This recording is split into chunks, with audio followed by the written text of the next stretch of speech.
everybody, this is Frank Abbruzzino with the Uncensored Report or Scoop News.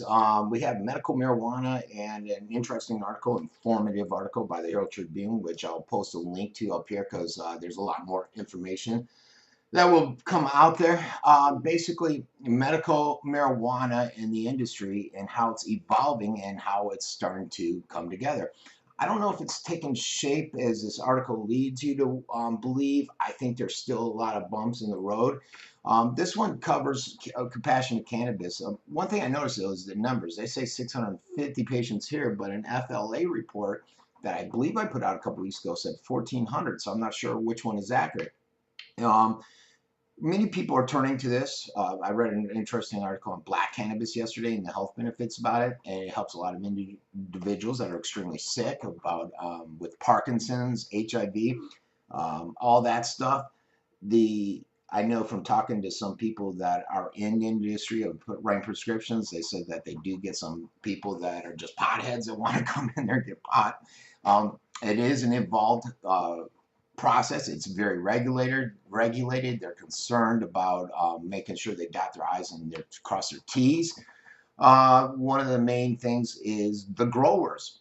You have some people out there harvesting and distributing, but how will it come to the individuals that are getting the prescriptions? We do have the medical dispensary that's just having their first hearing in Northport, another one looking at moving there, and another doctor that's writing prescriptions looking at moving there. You have two here. One I'll cover in a second is taking sort of a slow down, we'll see what happens, and that's all due to the legislation that has been coming out. Basically no legislation. Our politicians, as usual, cannot come to an agreement. So they're hoping for a special session.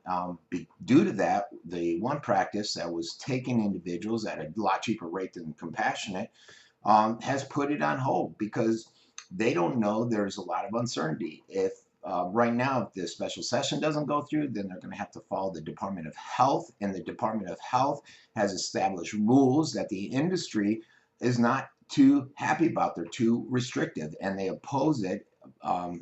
Many of the activists out there oppose it and the direction that they're going in. There's a lot of questions in regards to how the system will work, the limited number of companies which will be licensed, the smokable forms, because there's some concerns with the lettering of the legislative agreement.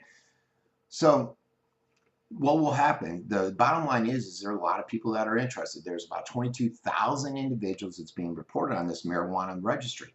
And they get this little ID card. You have to send in a check for like $75. And I guess they saw their first one here in Venice. And you get this after establishing a relationship with your doctor for 90 days.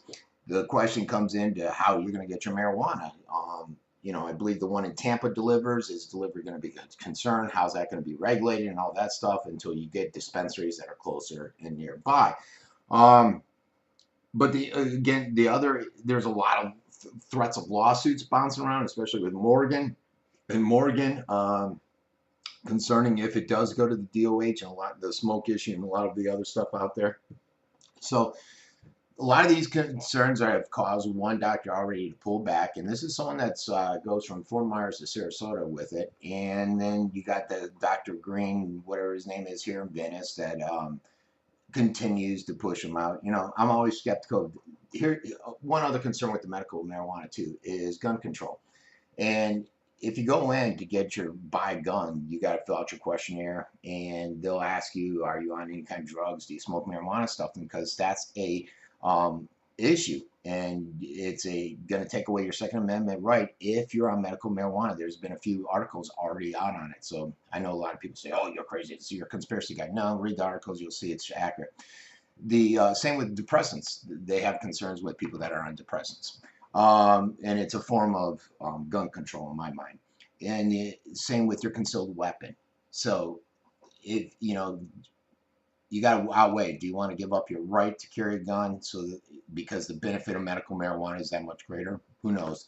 If you're not sure, go buy some on the black market, smoke some joints, and see if it works for you. The other thing is, and there's a lot of them here. I know a few of the dealers. that's basically it. I get sidetracked though. So the state of medical marijuana. And read the article. The link will be above this video. This has been Frankie Abbruzzino with the Scoop News.